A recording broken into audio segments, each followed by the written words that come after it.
أعوذ بالله من الشيطان الرجيم. بسم الله الرحمن الرحيم. السلام عليكم ورحمة الله وبركاته.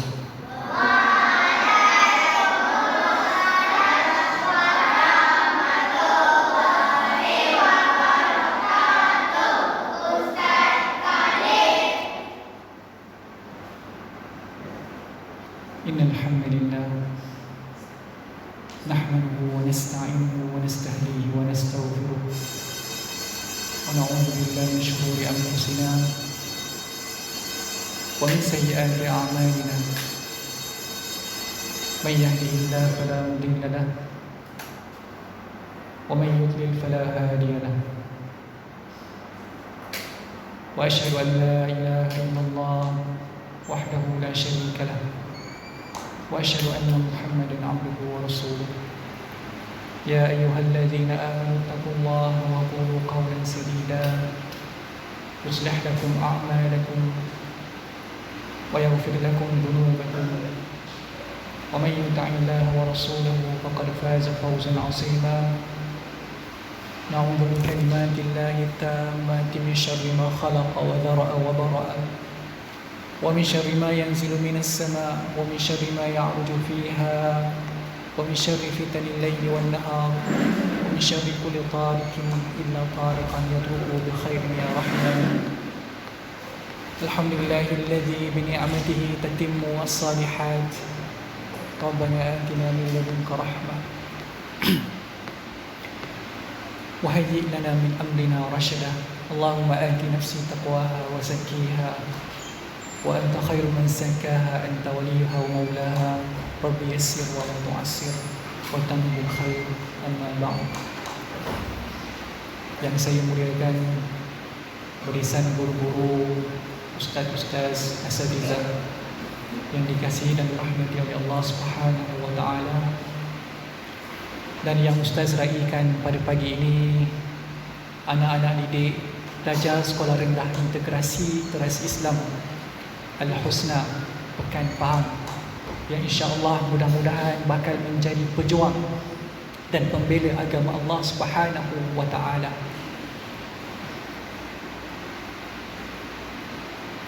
Kenapa Ustaz tengok sikit je orang ni? Banyak tak datang. Mana yang tak datang tu? Ya? Tidur kat rumah. Ha? Ni ponting ke apa ni?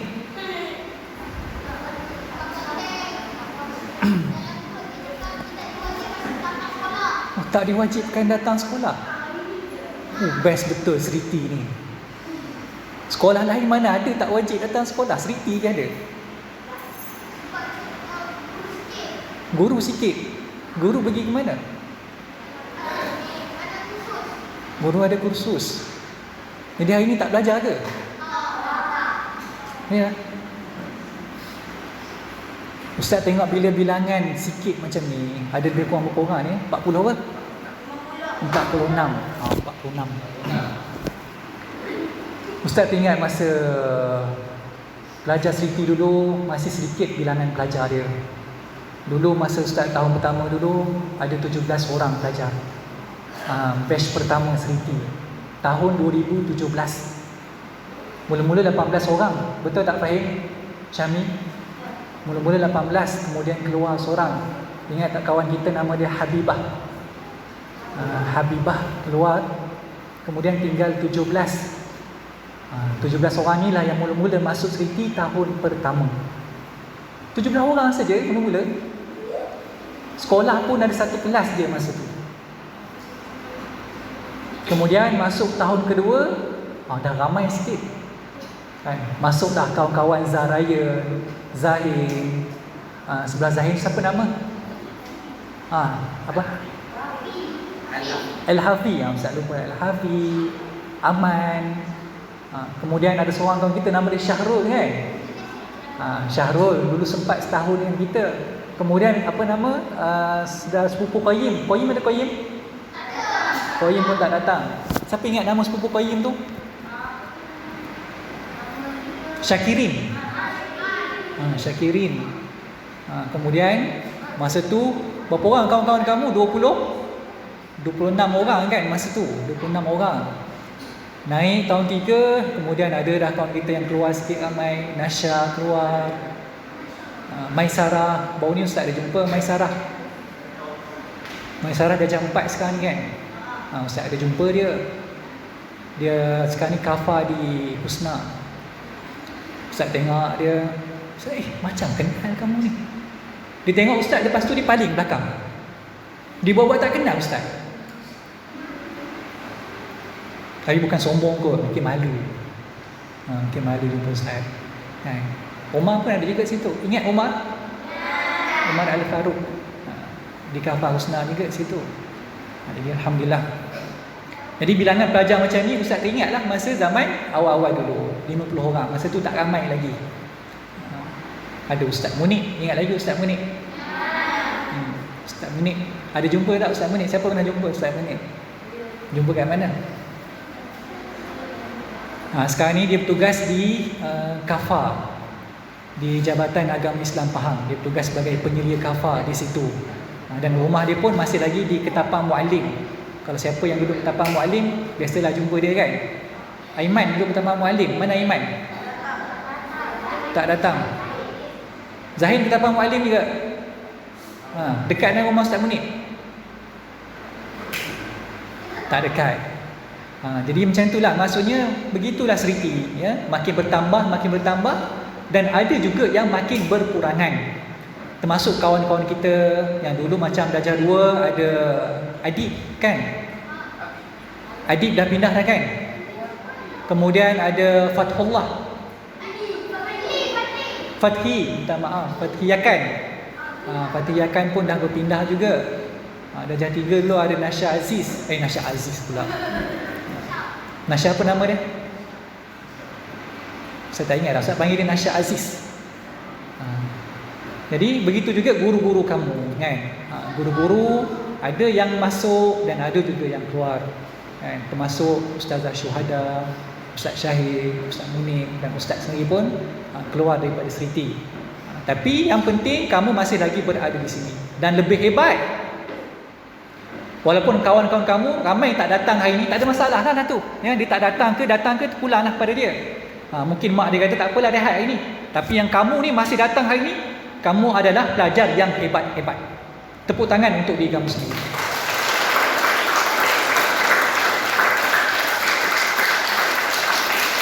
Okey.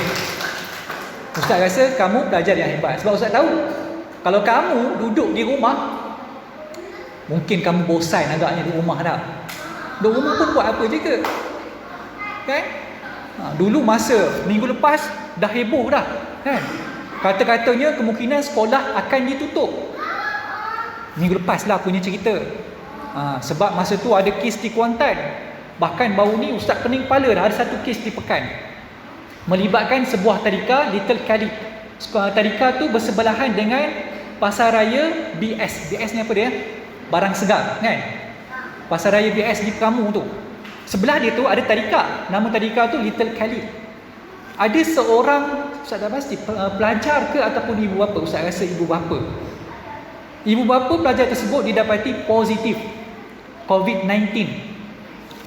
Dia kemudian datang ke hospital. Ni Ustaz cerita je lah sampai-sampai ya. Datang ke hospital. Ni cerita ni ya. Seorang nurse ni, dia tak tahu yang dia ni demam, ingat demam biasa. Dia check lah macam biasa kan, ambil darah, bagi ubat apa semua. Bila dah check rupa-rupanya didapati positif COVID-19. Jadi nurse ni, adik dia tu guru pasti. Guru tadika pasti Al-Husna. Ni Ustaz tahu ada ni, sembilangan kita dulu bekas pelajar pasti Al-Husna. Ada guru baru sekarang ni, nama dia Muallimah Atikah. Muallimah Atikah tu kakak dia yang nurse tadi tu. Jadi Muallimah Atikah ni message Ustaz. Dia kata, Ustaz, saya minta maaf kan, saya tak dapat datang minggu depan. Kenapa pula tak dapat datang? Ustaz, kakak saya kemungkinan terkena ada kontak langsung dengan pesakit COVID-19. Jadi bila kakak saya ni kemungkinan mungkin ada COVID-19 tu, saya terpaksa kuarantin kendiri kat rumah. ataupun self quarantine. Tahu quarantine Kediri? Quarantine Kediri ni duduk di rumah selama 14 hari, tidak boleh keluar, tidak boleh ada kontak dengan orang luar. Contoh kalau dulu di Sabah, baru-baru di Sabah banyak kes kan. Siapa yang balik daripada Sabah, ya, dia kena pergi hospital buat swab test. Ni swab test tahu tak? Masuk alat tu nak baca tu, masuk sampai dalam hidung.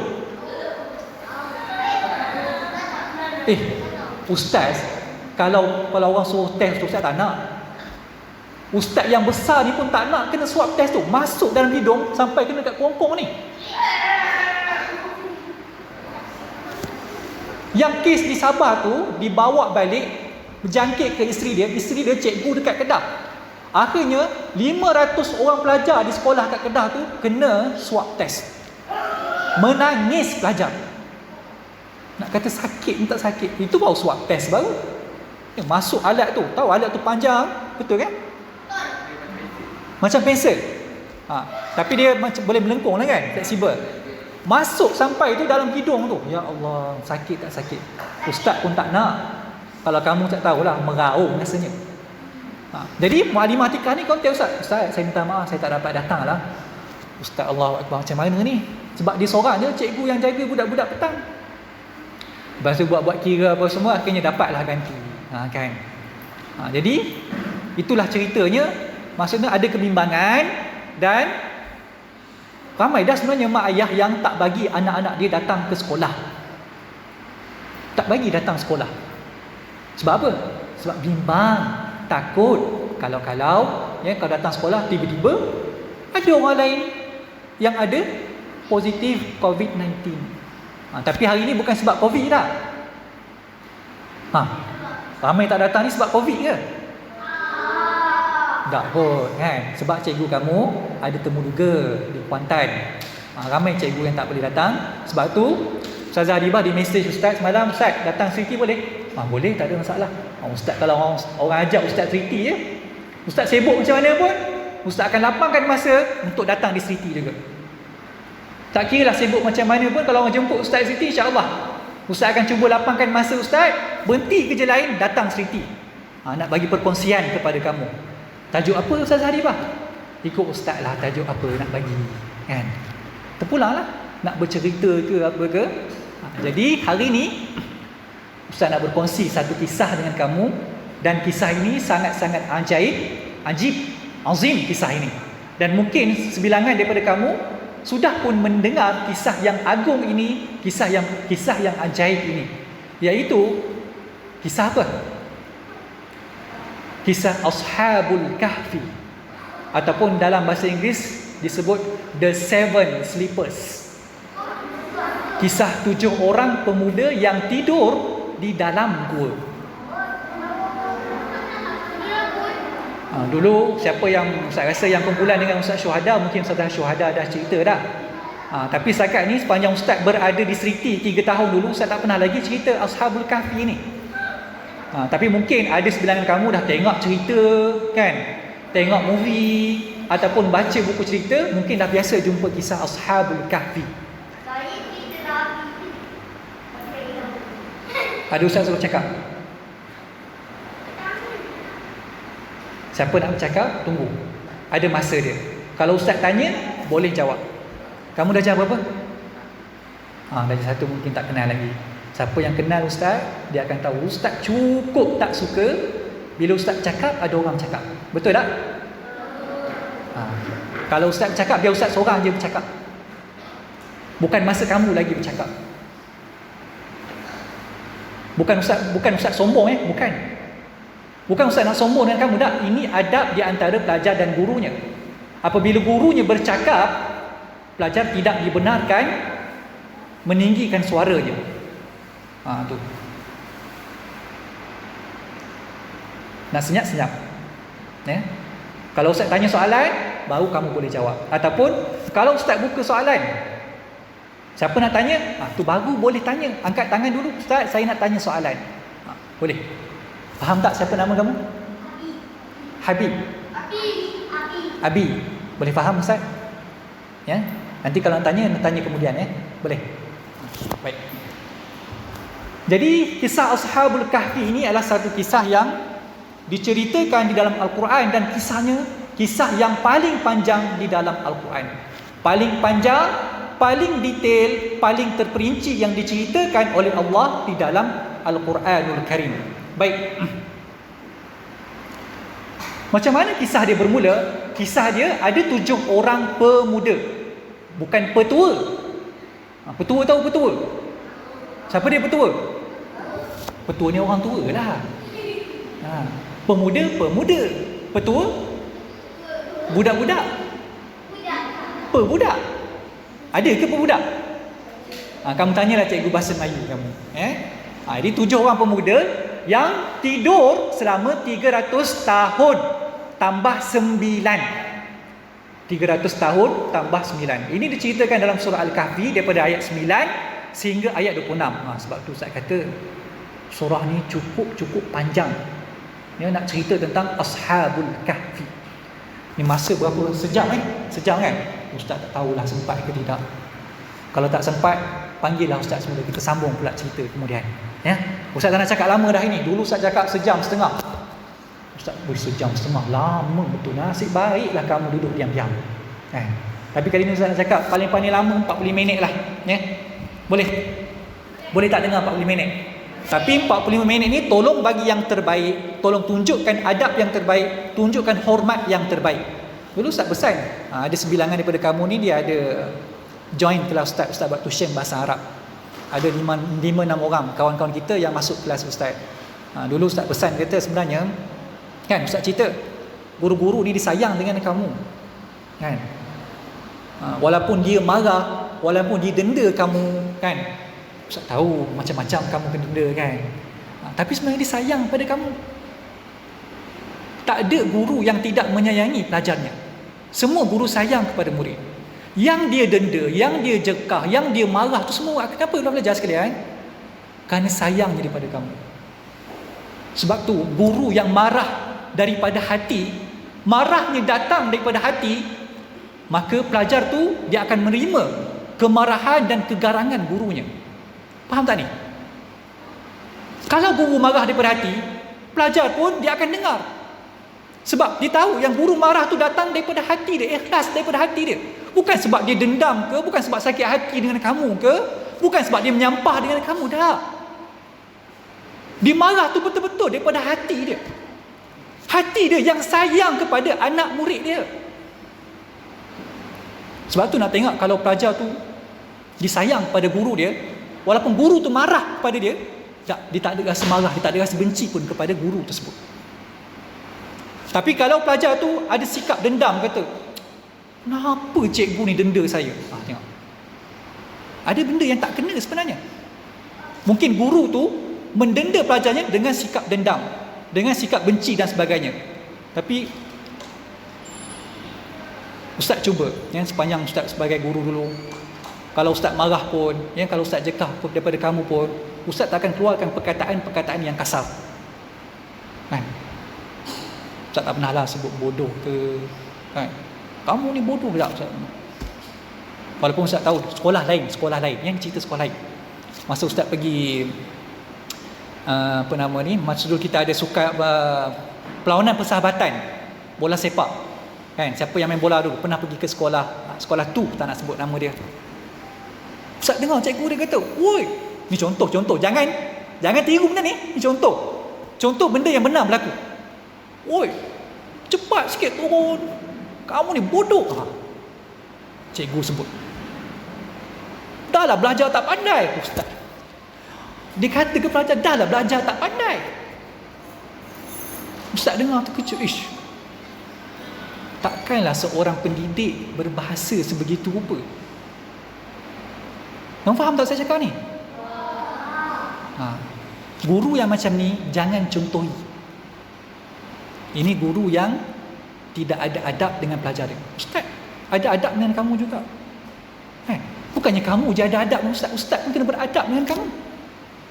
Ustaz pun ada hormat pada kamu. Macam-macam sekalian, ulama sebut, manusia di antara manusia, hubungan manusia antara manusia mesti atas dasar hormat sesama kita. Manusia tak taat kepada Allah sebab apa?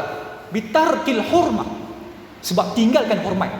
Dia tak hormat kepada Allah, tak hormat kepada Tuhan yang menciptakan dia, sebab tu dia kufur kepada Allah, disembah benda lain, disembah duit, sembah kereta, sembah pangkat, ya, sembah rumah, kejar itu, kejar ini. Kenapa? Kerana tinggal hormat kepada Allah. Ustaz ada hormat kepada Allah, pelajar-pelajar sekalian ada hormat kepada Allah. Faham? Boleh faham ni? Jadi kamu yang hormat Ustaz, Ustaz pun ada hormat kepada kamu. Dulu masa awal-awal dulu mungkinlah Ustaz bunuh kotan dululah, tapi dah lama Ustaz pun belajar, Ustaz kata tak perlulah kotan kan. Ada ke pelajar yang kena kotan Ustaz? Tak ada kot. Ada Azhar yang pernah kena.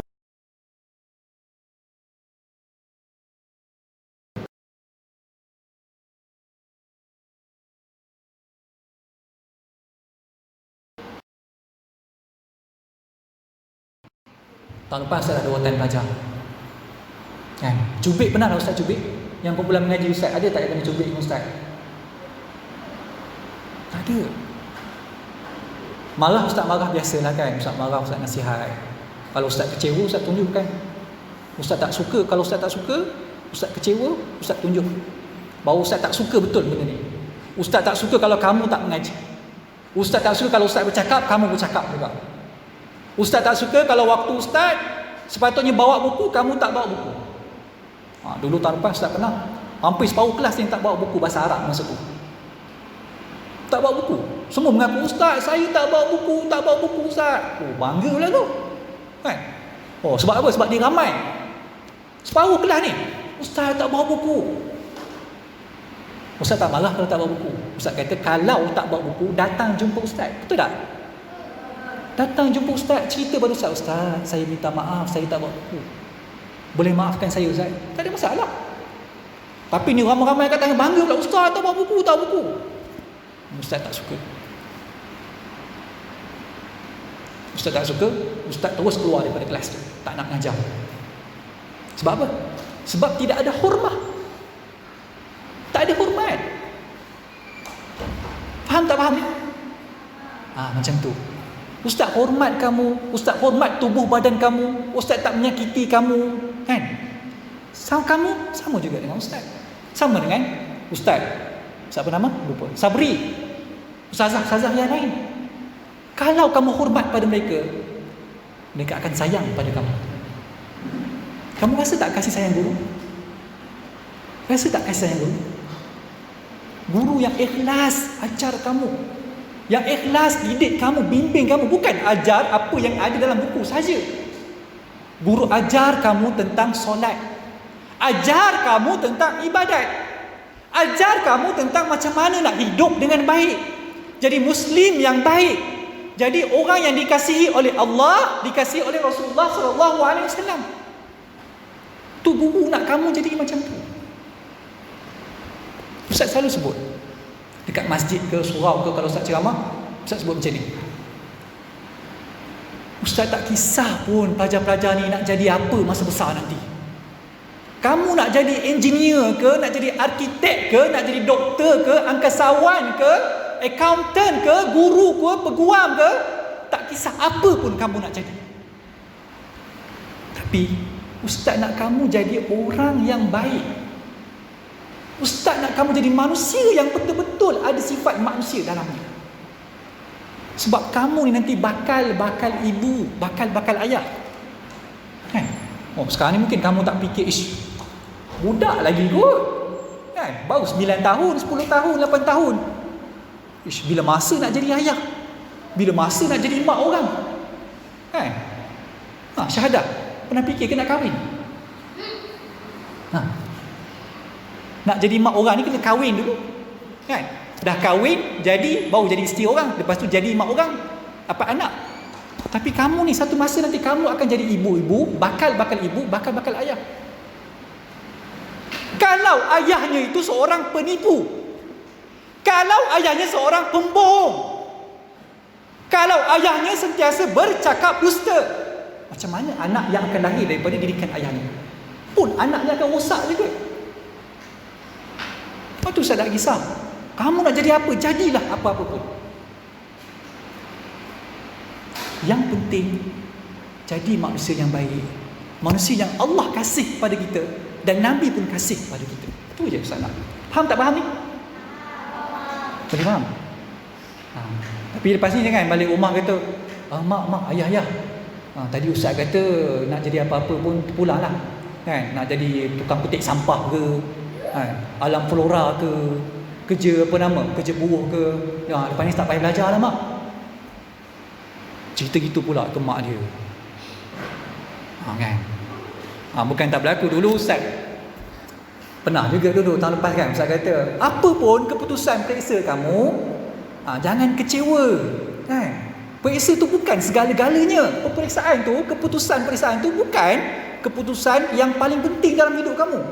Balik cerita mak, Ustaz kata periksa tak penting. Sudah. Letih lah Ustaz macam ni. Bukan Ustaz kata periksa tak penting, tapi jangan kecewa dengan keputusan peperiksaan kamu, kan? Macam ni pelajar sekalian. Boleh ikut Ustaz lagi? Ada orang yang Allah bagi anugerah, dia cerdik, orang panggil zakat wahbi. Cerdik ni cerdik yang semula jadi, memang dia pandai. Dulu kawan kita darjah 3, Nasha, ingat lagi Nasha, dapat nombor berapa dalam kelas? Nombor 1. Dibising tak dalam kelas? Tak pernah cakap pun dalam kelas. Dia seorang yang pendiam, seorang yang baik. Bila main dengan kawan dia pun biasa-biasa je. Tak pernah pun kata main melampau-lampau dah. Tapi dalam kelas nombor 1. Ini kawan kita ni, Nasha ni, panggil zakaun wahbi. Cerdik, tapi cerdik dia semula jadi. Tapi kita ni semua ni cerdik semula jadi ke? Tak. Ustaz sendiri, Ustaz mengaku Ustaz pun tak cerdik. Ustaz tak cerdik. Dalam hidup Ustaz pernah jadi pelajar cemerlang, dan Ustaz pernah jadi pelajar yang gagal. UPSR Ustaz, Alhamdulillah 5A. Masa tu 5 lagi, 5A. Kemudian PMR, biasa-biasa je, dapat 6A. SPM, SPM teruk Ustaz. SPM Ustaz 3A, 6B, kemudian ada CC, ada E satu. Ada E. Apa dia E tu? Matematik tambahan. Matematik tambahan ni, kalau kamu masuk sekolah menengah, kamu tahulah senang susah dia. Matematik tambahan ni Ustaz belajar daripada tingkatan 4 sampai tingkatan 5, Ustaz tak faham langsung satu pun. Sampai ke dalam kelas matematik tu Ustaz tidur dalam kelas. Sebab Ustaz duduk asrama. Kalau duduk asrama ni biasalah tidur lambat kan. Pergi sekolah rasa mengantuk, Ustaz tidur dalam kelas. Lepas tu pelajar cikgu tu dia ambil pemadam papan putih, baling kepala Ustaz. Baling tu kena kepala Ustaz ni. Ustaz bangun, Ustaz rasa nak marah. Ni jangan tiru ni. Jangan tiru ni sikap tak baik ni. Tapi itulah masa Ustaz masih remaja lagi, masih tak tahu lagi apa kan. Ustaz nak marah. Sampai sekarang Ustaz tak reti matematik. Sebab apa? Sebab guru tu mungkin tak redha pada Ustaz. Dapat E matematik. Kemudian Ustaz masa tu Ustaz sekolah di Kelantan. Tingkatan 6 Ustaz balik di kuliah Sultan Abu Bakar. Ustaz ambil STAM, Alhamdulillah Ustaz jadi pelajar cemerlang di STAM masa tu. Dapat anugerah peringkat kebangsaan. Masuk universiti, Ustaz pernah gagal 15 subjek. 15 mata pelajaran Ustaz pernah gagal. Kamu pernah ke gagal 15 mata pelajaran? Kamu tak tahu, kamu tak pernah rasa betapa dahsyatnya perasaan gagal di dalam peperiksaan sampai 15 subjek. Siapa ada dapat E? Pernah tak dapat E matematik, bahasa Melayu? Pernah dapat E? Tak apalah, masa gini Ustaz nak cerita, ada orang yang cerdik dia memang Allah bagi pada dia. Tapi ada orang yang kecerdikan itu dikena usaha, dipanggil zakaun kasbi. Kecerdikan yang diusahakan. Kena usaha, kena bersungguh-sungguh, kena ada ijtihad, baru kamu boleh jadi pandai. Tak ada orang pun yang kalau dia usaha tak pandai. Gajah, kamu tahu binatang gajah? Gajah tu yang tak ada akal, kalau dia ajar menulis pada dia, tiap-tiap hari ajar menulis, melukis. Pandai gajah tu. Pernah tengok tak gajah melukis? Pergilah dekat tu, Kuala Gandah tu. Tu gajah, dia ajar pada dia boleh main bola. Kamu pernah tak pergi Kuala Gandah? Kan? Kuala Gandah tu kalau kita ambil tembikai, kan, letak dekat depan dia, pandai dia makan tembikai tu. Lepas tu bukan setakat makan tembikai, biji tembikai tu boleh sembuh. Sebab apa? Sebab dia ajar. Tak, binatang kalau dia ajar pun jadi pandai. Takkan kita manusia tak pandai? Kenapa tak Albert Einstein? Albert Einstein ni seorang yang dikatakan manusia yang paling jenius pada abad ke-20. Dia ni dikatakan menciptakan bom atom. Tahu bom atom? Bom yang pernah turun di Hiroshima dan Nagasaki, yang mengorbankan lebih beratus ribu orang Jepun pada masa itu. Sampaikan dia kata, saya menyesal kerana telah mencipta bom senjata yang telah meragut ramai sekali nyawa manusia. Kenapa tu? Boleh tak selesai kemudian? Sekarang tolong dengar Ustaz boleh? Albert Einstein ni kata apa? Saya tak pandai pun. Saya jadi pandai ni bukan kerana saya pandai, dah. Saya jadi pandai kerana kesungguhan saya. Ni point dia, bersungguh. Buat apa pun mesti bersungguh. Ustaz nak cerita apa tadi? Ashabul Kahfi kan? Ya Allah, jauh ni Ustaz pergi. Ada setengah jam lagi. Baik, ni cerita Ashabul Kahfi insya-Allah. Kalau nak cerita lain kita boleh cerita lain. Baik, Ashabul Kahfi, kisah 7 orang pemuda yang lari ke dalam gua. Macam mana sekalian, kamu tahu tak gua tu dekat mana? Gua tu masih ada lagi sekarang, ya. Ada yang kata gua tu terletak di Turki, negara Turki. Negara Turki. Siapa yang pernah pergi Turki? Turki ni dia ada musim sejuk. Pakai muffler kan, ambil gambar, pergi selfie duduk kat gua tu. Itu ada pendapat yang kata letak di Turki. Ada pendapat yang kata bukan di Turki.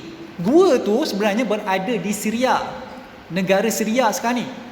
Syria ni tengah bergolak sekarang ni. Ramai orang mati di sana. Semoga Allah menyelamatkan warga Syria dan negara Syria. Amin ya rabbal alamin. Amin. Ni doa kita kepada semua penduduk Islam, penduduk Muslim di negara Syria. Negara Syria sedang bergolak sekarang ni. Negara Syria tak boleh nak belajar macam kita belajar. Nak cari makan pun payah. Ramai pelarian di sana. Ni cerita Syria kemudian lah. Ada pandangan yang ketiga yang kata Ashabul Kahfi ni gua dia terletak di Jordan, di negara Jordan. Kalau Ustaz sebut negara Jordan, pelajar-pelajar sekalian, kamu terfikir tak negara Jordan ni apa yang ada di negara Jordan? Tak tahu? Ni pengetahuan am ni. Tak tahu negara Jordan ada apa? Negara Jordan ada laut mati. Laut mati tu ada apa laut mati?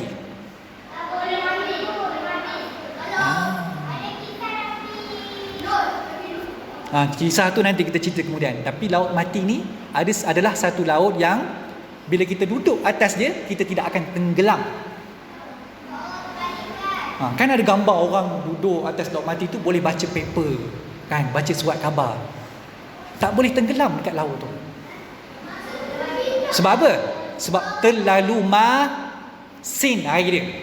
Air dia terlalu masin, terlalu padat sehingga apa sahaja yang ada atas laut tu dia akan tenggelam. Timbul, tak tenggelam. Ni Jordan. Jadi di Jordan ni katanya ada sebuah gua namanya Ashabul Kahfi. Baik. Sebab turun ayat. Kenapa Allah turun ayat cerita tentang Ashabul Kahfi ni? Kenapa Allah turunkan kisah Ashabul Kahfi? Ya? Sebab ada apa? Anjing. Bukan itu sebab dia. Sebab satu masa ni zaman Nabi ni, zaman Nabi kita Muhammad sallallahu alaihi wasallam, ya. Ada sekumpulan Yahudi datang jumpa Nabi. Yahudi ni tahu tak perangai dia ni, perangai manusia paling jahat Yahudi lah. Tak ada manusia yang paling jahat atas muka bumi Allah ni kecuali bangsa Yahudi. Orang Yahudi cukup teruk perangai dia. Sebab tu kalau kita sebut Yahudi tambah perkataan la'natullahi alaihim. Yahudi sebut apa? La'natullahi alaihim, semoga Allah melaknat mereka. Kita berdoa laknat Allah ke atas dia. Tak boleh doa laknat ni pasal sekalian. Sumpah laknat pun tak boleh. Tapi dengan Yahudi, Islam benarkan. Tengok, nak kata teruk tak teruk punya bangsa Yahudi ni, datang jumpa Nabi, kan? Kata, ya Muhammad, wahai Muhammad, kan?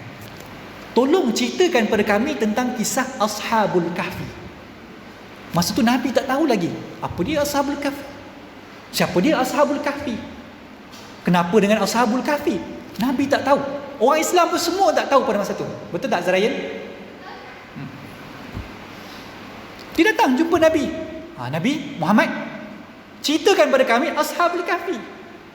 Kalau kamu dapat ceritakan tentang Ashabul Kahfi dengan benar, dengan betul, kami orang Yahudi, kami akan beriman kepada kamu. Kami iman sungguh-sungguh ni. Bukan kami cakap tipu, tak. Kalau kamu cerita pada kami Ashabul Kahfi, kami akan tinggalkan agama kami dan kami akan sembah agama kamu. Kami akan masuk Islam ramai-ramai. Ya ke? Betul ke orang Yahudi ni? Nabi pun tunggulah. Nabi biasanya Allah akan turunkan wahyu pada Nabi. Tunggu 15 hari baru turun wahyu daripada Allah, kan? Cerita tentang Ashabul Kahfi daripada ayat 9 sampai ayat 26. Nabi pun bila sampai ayat ni, Nabi pun ceritalah tentang Ashabul Kahfi. Siapa dia Ashabul Kahfi? Apa kisah yang berlaku? Kenapa dengan mereka? Apa kaitan Ashabul Kahfi dengan orang Islam? Apa kaitan Ashabul Kahfi dengan Allah? Nabi cerita gini. Orang Yahudi ni beriman tak? Dah, bangsa penipu. Tak boleh percaya. Nabi dah cerita dah Ashabul Kahfi. Betul lah kisah dia sama dengan kisah Taurat, yang cerita dalam kisah Taurat, pun masih tak beriman. Ini jahat orang Yahudi. Macam mana kisah Ashabul Kahfi? Satu hari, Ustaz dia ringkas cerita ya. Satu hari ada seorang raja daripada negara Rom. Raja ini namanya Dikianus. Siapa nama raja ni? Raja Dikianus. Dikianus datang. Kemudian dia jajah negara, namanya negara Afsus. Negara Afsus, negara Jordan sekarang ni, dulu namanya Afsus. Dia datang jajah negara Afsus. Dan kemudian Raja Dikianus ni, agama dia menyembah berhala, sembah batu. Ada agama yang sembah batu. Jadi bila dia datang, dia dah jajah negara Afsus ni, dia pun paksa seluruh rakyat negara Afsus supaya tinggalkan agama menyembah Allah.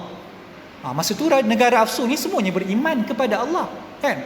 Datang Raja Dikianus kata, jangan sembah Allah, kita ada Tuhan yang lain. Kamu semua wajib kena sembah berhala ni.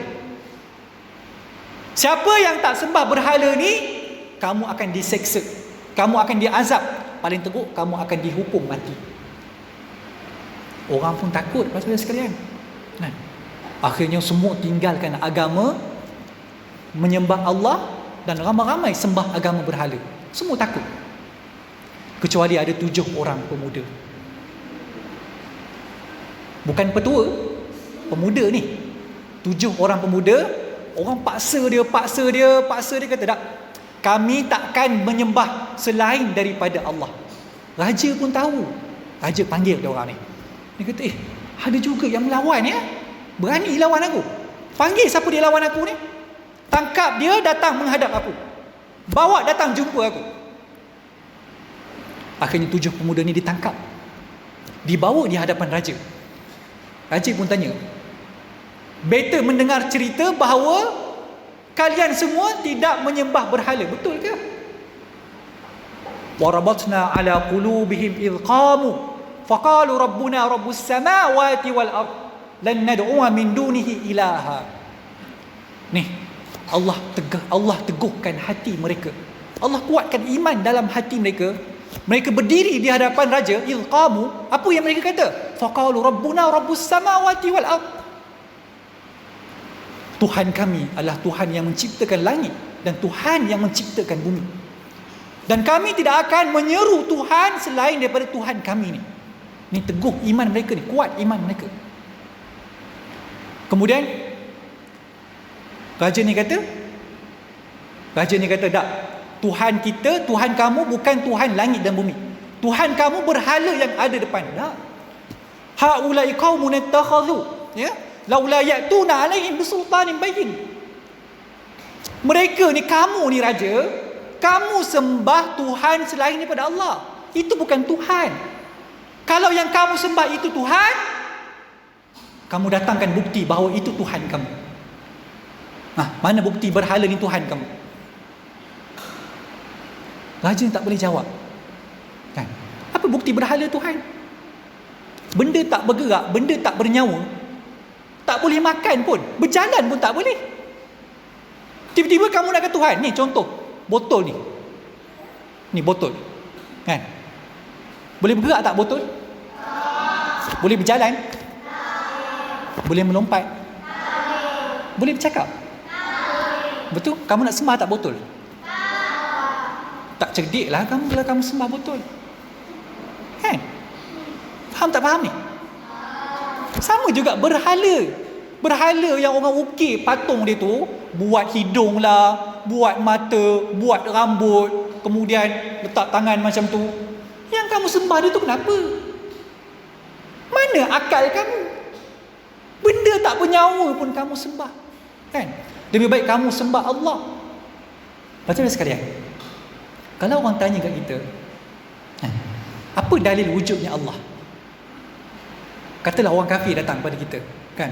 Kita pun kata, kamu tu agama kamu tak betul. Kamu sembah apa? Kamu sembah Jesus. Jesus tu bukan Allah. Jesus bukan anak Tuhan. Yang kamu sembah Jesus tu kenapa? Tengok. Kita tengah berdebat, katalah tengah berdebat dengan orang Kristian. Lepas tu orang Kristian tanya pula, okey baik, kalau betul kamu ada Tuhan, cerita pada saya bukti apa wujudnya Allah. Macam mana nak cerita? Mana Allah? Tak nampak pun Allah. Allah kat langit, Allah kat atas, Allah duduk kat bumi. Lepas tu mana Allah?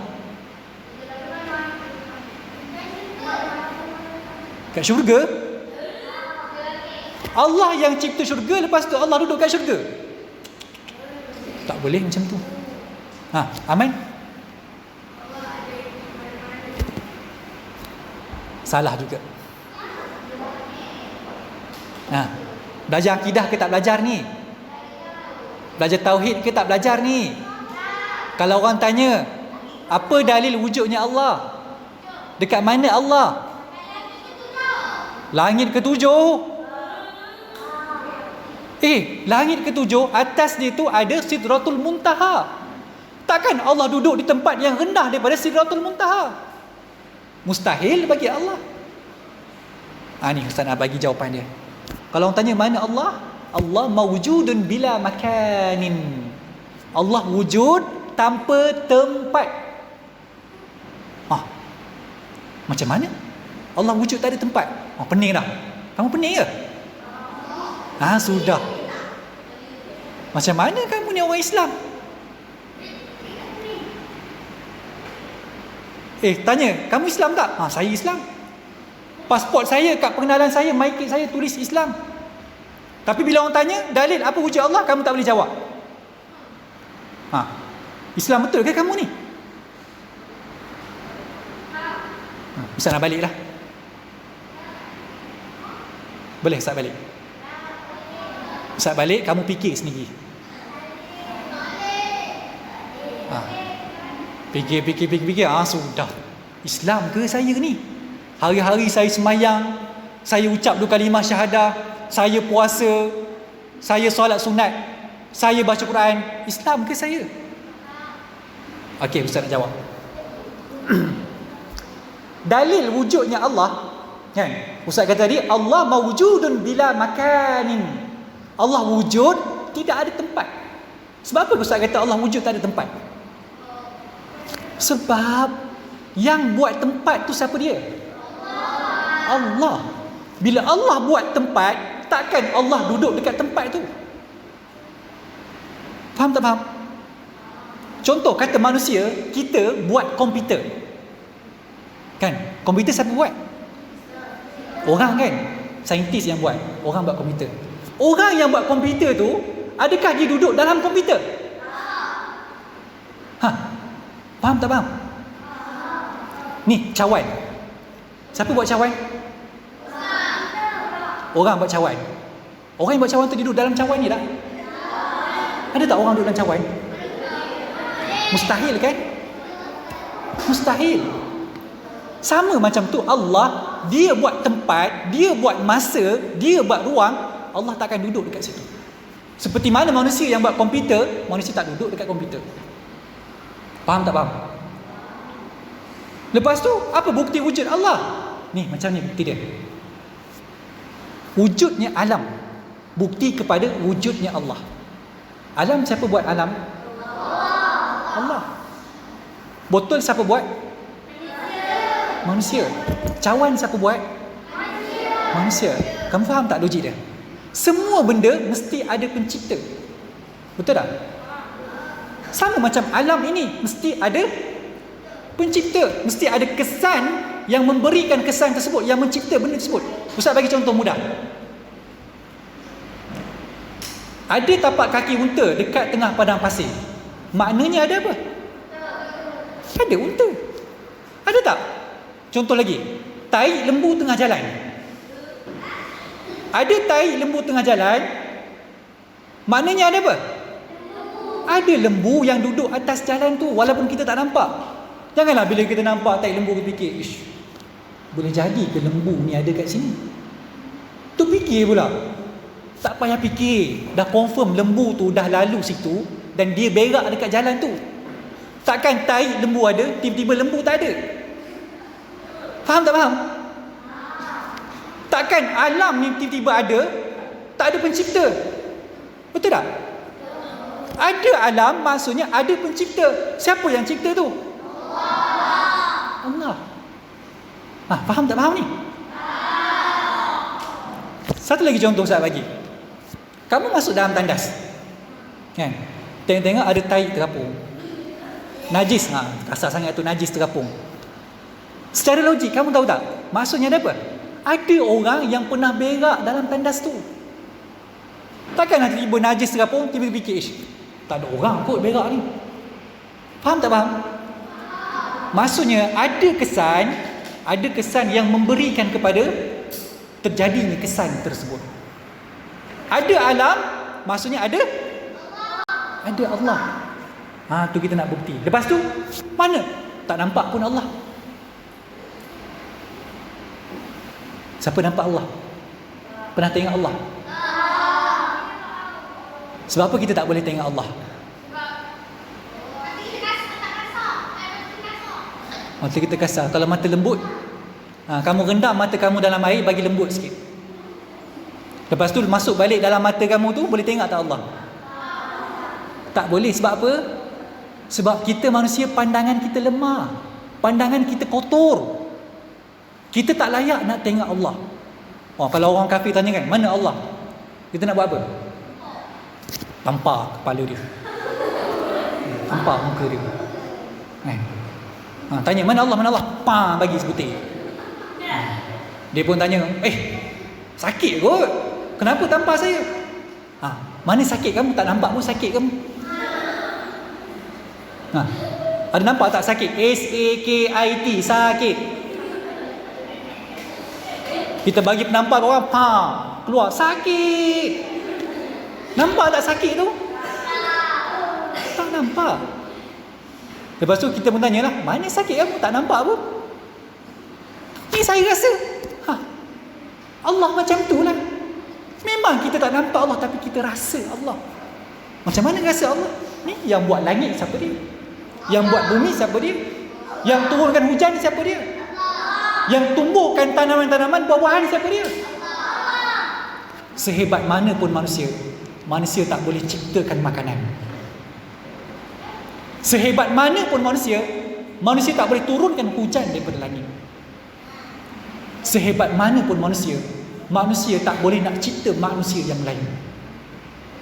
Kan? Ada tak kita buat eksperimen dalam kelas sains? Cikgu kata, baik pelajar sekalian, hari ni kita nak buat reka cipta. Apa dia cikgu? Kita mencipta manusia. Uish, cikgu macam mana nak cipta manusia? Kita buatlah mata, kita ambil tanah, buat kulit, kemudian kita buat apa lagi? Ni patung bolehlah kita buat, kan? Bolehlah buat patung. Ada dekat apa nama ni, dekat lapangan terbang Portugal ada patung Cristiano Ronaldo. Kenal tak Cristiano Ronaldo? Pemain bola Portugal tu. Kan? Dia buat patung yang menyerupai Cristiano Ronaldo. Tapi patung tu bergerak tak? Nyawa tak ada, roh tak ada. Siapa yang buat roh tu? Tengok, lemah tak lemahnya kita. Jadi kat mana Ustaz cerita tadi? Ustaz minta maaf lah, Ustaz rasa tak sempat nak cerita ni. Nanti dah pukul 9.50 dah ni, dah habis dah masa Ustaz. Nanti ada masa kita cerita balik. Tadi dekat mana Ustaz cerita tadi? Raja yang zalim tu kan? Raja Dikianos tu. Nanti Ustaz akan cerita apa yang dia buat, apa dia akan buat dengan 7 orang pemuda ni. Kita akan sambung nanti. Kalau apa nama, Ustazah Hadibah panggil Ustaz lagi lah lepas ni, Ustaz akan cerita. Baik, tak apa macam sekalian, tak apa ke Ustaz cerita pendek-pendek macam ni? Boleh ke? Maksudnya selain daripada cerita, Ustaz terang juga tauhid, Ustaz terang juga ilmu adab dan sebagainya. Baik, Ustaz bagi peluang 5 minit, siapa nak tanya soalan? Kalau ada soalan. Ada siapa nak tanya soalan?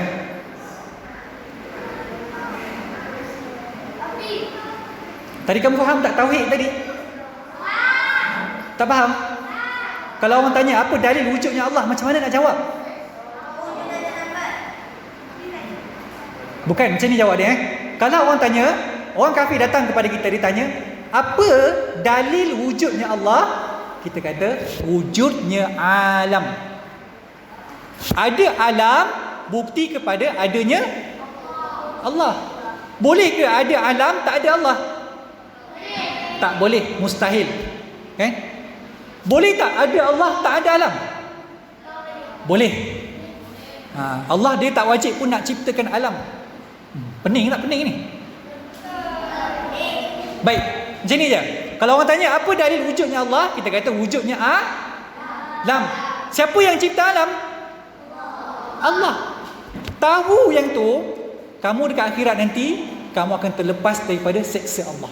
Ingat, orang yang tak belajar tauhid, orang yang tak tahu bila tanya apa dalil wujudnya Allah, dia jatuh kafir. Dia bukan Islam. Tengok, jangan main-main ilmu tauhid. Kalau orang tanya kita, apa dalil Allah ada? Tak boleh jawab. Kamu bukan Islam.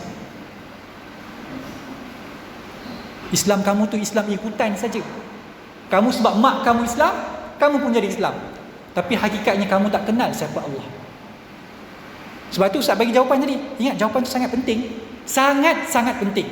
Apa dalil wujud Allah? Kita kata wujud alam. Adanya alam bukti kepada adanya Allah. Selesai. Khalas. Kamu dah boleh masuk syurga insya-Allah. Biiznillah, mudah-mudahan. Kalau kamu tak belajar ni, dekat akhirat kamu akan diseksa dalam neraka seperti mana orang kafir masuk dalam neraka. Tapi bila Ustaz sebut kafir ni, hati-hati. Jangan ingat bila sebut kafir, kafir lah. Bila kafir boleh bunuh lah dia. Bila kafir tak payah kahwin dengan dia. Dah. Dia kafir dengan makna tak selamat dekat akhirat. Bukan kafir ni maksudnya kafir macam orang Hindi, orang Cina. Bukan macam orang Kristian. Tak. Dia kafir maksudnya tak selamat di akhirat nanti. Jadi Ustaz dah bagi jalan pada kamu untuk kamu nak selamat di akhirat nanti. Ni, tahu dalilnya. Ada alam bukti kepada wujudnya Allah. Yang ini pemuda Ashabul Kahfi cerita kepada Raja Dikianos tadi. Ditanya Raja Dikianos, berhala kamu apa bukti dia Allah? Apa bukti dia Tuhan? Tak boleh jawab. Dikianos tanya, apa bukti pula Allah tu Tuhan kamu? Ni nak jawapan dia. Faham? Okey, kalau siapa tak faham, Nanti kalau ada masa kat luar boleh tanya ustaz. Ya. Sebab benda ni kena berhati-hati. Tak belajar ni dekat akhirat masuk neraka. Ya. Selama-lamanya? Dia bukan selama-lamanya. Sampai satu masa nanti, masa yang cukup panjang, ya, bila dah kena seksa, nanti Allah akan tarik dia daripada neraka, barulah masuk dalam syurga. Tapi jangan kamu rasa selamat. Neraka ni seksaan dia cukup dahsyat. Kan? Satu lagi ustaz nak cerita macam mana keadaan dahsyatnya di akhirat. Dekat akhirat, di padang mahsyar, tempat orang berkumpul. Ni bukan neraka lagi tau. Tempat orang berkumpul di padang mahsyar. Seramai-ramai manusia daripada Bani Adam, daripada Nabi Adam sehinggalah umat yang terakhir, umat Nabi Muhammad, semua berkumpul di padang mahsyar. Semua tunggu ni nak menghadap Allah, nak berhadapan dengan Allah, akan dihisap di hadapan Allah. Tunggu, lama sangat tunggu. Matahari ni duduk atas kepala. Sejengkal saja matahari daripada atas kepala kita. Orang yang tidak beriman, peluh akan keluar. Banyak peluh akan keluar. Peluh yang terlalu banyak keluar, sampaikan peluh tu menitikkan tanah, akhirnya dia naik air peluh tu banjir. Ada yang kata banjir sampai kat peha, ada yang banjir sampai paras pinggang, dan ada yang banjir sampai sini, sampai hidung. Sebab apa peluh tu keluar? Peluh yang keluar tu kenapa? Kerana masa dia duduk kat dunia dulu, dia tak pernah bekerja untuk Islam. Dia tak pernah nak pertahankan agama Allah. Dia tak pernah akan keluar walau setitik peluh dia pun untuk jalan Allah. Dekat akhirat, peluh yang tak pernah keluar tu dia akan keluar. Keluar peluh. Sebab apa? Kamu kat dunia tu, kamu tak pernah kerja untuk Islam. Kamu tak pernah berjuang pun untuk agama Allah. Kamu tak pernah belajar pun masa kat dunia dulu. Belajar tentang agama Allah. Ni, keluar peluh. Sebab tu kita yang datang sekolah, peluh yang keluar ni, jangan kita rasa letih. InsyaAllah peluh yang keluar ni dia akan selamatkan kita di akhirat. Banyak peluh keluar, kita datang kat sekolah, InsyaAllah di akhirat nanti tak ada peluh dah yang menitis. Sebab tu jangan pelik, dekat akhirat ada yang sampai dekat hidung, peluh dia tu. Tengok kawan sebelah, tak ada apa-apa pun, tak ada peluh pun, biasa je, tunggu relax je. Jangan pelik, di akhirat tak mustahil. Seperti mana kita berada di dunia, kan, kita lalu sebelah orang kafir, cahaya iman kita tak pernah tak masuk pun ke dalam hati orang kafir. Dan kegelapan orang kafir tu tak pernah masuk dalam hati kita orang beriman. Macam tu di akhirat nanti. Jangan pelik, kita berjalan peluh sampai sini, peluh kita. Yang kawan kita sebelah ni, tak ada peluh. Sebab apa? Sebab kat dunia dulu dia dah keluar peluh dia untuk jalan Allah. Itu baru dekat padang mahsyar. Pelajar-pelajar sekalian, dekat neraka, ya Allah. Satu lagi ustaz cerita kisah betapa dahsyatnya azab neraka. Neraka ni tak ada makanan macam sekalian. Yang ada hanya satu pohon, yang tumbuh pada pohon tersebut ialah buah apa? Buah zarkum. Buah zarkum ni buah yang berduri. Kamu tahu buah durian tu? Buah durian ada duri, betul tak? Ni buah zarkum ni buah kecil, dia ada duri, banyak duri. Duri yang paling tajam. Tapi disebabkan orang penghuni neraka ni dah tak tahan kena seksa, lapar sangat ni, tak ada makanan, tak ada pilihan, akhirnya dia petik buah zarkum tu, makan, telan. Bila telan, terlekat kat sini ni, nak bagi masuk ni, sampai keluar duri-duri dekat kongkong kita. Telan paksa, baru masuk. Rasalah sikit, kemudian lapar lagi, terpaksa ambil lagi buah zarkum, telan lagi. Ya Allah, macam sekalian, dahsyatnya azab neraka. Nak masuk neraka? Kita kata, tak apalah, masuk neraka sekejap je, lepas masuk neraka masuk syurga. Jangan fikir macam tu. Dahsyat azab neraka ni. Banyak lagi ustaz nak cerita azab neraka ni, tapi tak apalah, masa pun dah tamat, ustaz tak nak cakap panjang. Boleh faham ustaz ceramah ni? Kalau tak faham, tanya ustaz boleh? Okey, baik, insya-Allah. Sekadar itulah perkongsian kita pada pagi ini. Yang baik itu daripada Allah pastinya, yang kurang, yang lemah daripada ustaz sendiri. Ustaz mohon ampun, mohon maaf. Siru ala barakatillah. Aku qauli hadza wa astaghfirullah li wa lakum. Wassalamualaikum warahmatullahi